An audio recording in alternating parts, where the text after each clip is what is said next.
Alright guys, on again. I'm just doing a whole bunch of videos tonight. Nothing real complicated. Just touching on some stuff. I just recently bought a DPMS AR-15. And, well, some people crap on it for being a cheaper clone AR. And, well, maybe it is. But I think for the money, you definitely get your bang for the buck. And I'm kind of combine some things in this video.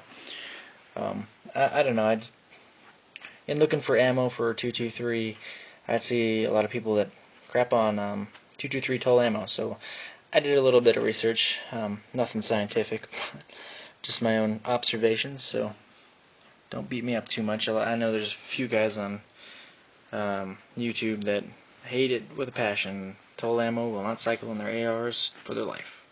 But I can say for certainty that the DPMS AR-15s, they cycle it pretty good for the most part. I've seen most people that have them don't have any issues with it cycling in their weapon. And I'll just go over some of the things that could cause that. But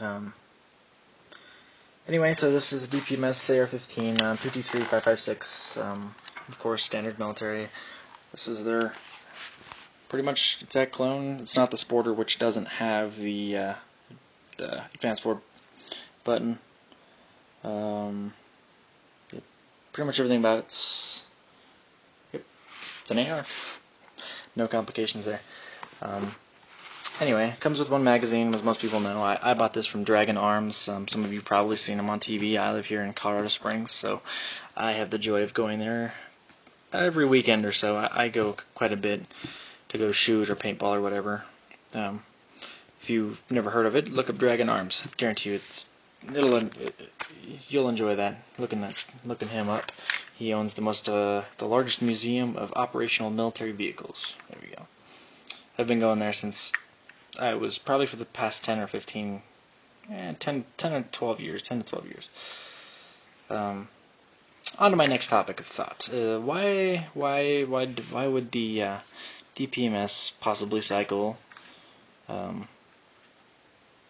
Tulammo or steel cased or brown bear or whatever, pretty much all the same stuff, Russian steel cased ammo. Really, I have no explanation. DPMS claims that this is a completely mil-spec. Whether that's true or not, hey, that's between the manufacturer and God, I guess. But as far as my observations, it looks identical to my uncle's. Well, he's got a full-length Armalite AR-15. But other than being full size, the chamber and everything, as far as I can tell, looks pretty damn identical. Now, I didn't measure it or nothing, so don't go there. I don't really know the differences. So if anybody has any information there, please educate. Now,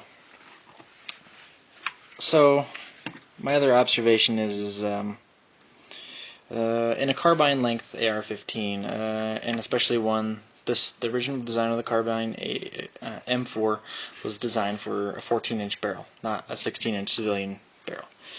Now, some companies have opted to try and change the cycle rate and whatnot, because by nature, the carbines that we buy are out of time, ever so slightly, with the 14-inch. And, you know, that's pretty normal, and even the M4s are out of time compared to the full-length M16s. Now that's all based on how fast the powder burns in the barrel when it gets to the gas chamber, when it cycles to pull the round out. Now some things, you know, an AR will feed this stuff, and if you're having issues, now the biggest issues I've seen on YouTube are first and foremost is the casing. You can see. Let me see, I don't have any spent casings with me. Forgive me for that, but I'll pull one out and just kind of show you. And it's a crappy camera, so you can't see too well. But anyway, on the end of the casing, where your extractor mark, is looking for that. If your extractor mark has rubbed all of the polymer coating off of the steel, like it's shiny or it ejects, that means your AR is completely out of time. It means that extractor is ripping that thing out of there. Now, a lot of people say, well, it expands too much in the chamber. That's something I do not believe to be true, because brass actually expands more than steel does. Your steel, what will happen is you'll actually lose some pressure through around the casing, because this casing will not expand as much in the chamber, and the gas is going to escape around it. And for that reason, your chamber will get more dirty. And another point with that is you should clean it every time you shoot steel. And you shouldn't shoot steel and then go to brass. That'll cause issues too. But back to the other thought there. You'll get real heavy extractor marks on the steel rim, and that simply means your AR is trying to pull that thing out of there before the round's left, and it causes bad things. And the other thing it'll cause is your extractor will actually rip through the rim. And again, it's not because it's expanded too much. I don't believe so. I mean, I'm not a scientist. Somebody out there has other input. That's beyond me. But I have not had any issues with this round. But I will tell you some of my observations. This is a 62 grain full metal jacket, Tulammo. I was using 55 grain, but 55 grain I had pretty heavy extractor marks on there. And I was wondering that for a while. And I think it's because the 55 grain Tulammo, when in Russia, when they were first starting to manufacture it, the burn rates were designed for a full-length AR-15. And even in those, they had some issues. And being that this powder is more crude, it's not as good as American powder to begin with. I don't think they've necessarily changed it. And the 55 grain, I think, really gets heavily out of timing the carbines. The people that I know that have full length, the extractor marks, the way it ejects, it looks all normal. On mine, it ejects at a very odd angle, and it doesn't look very good.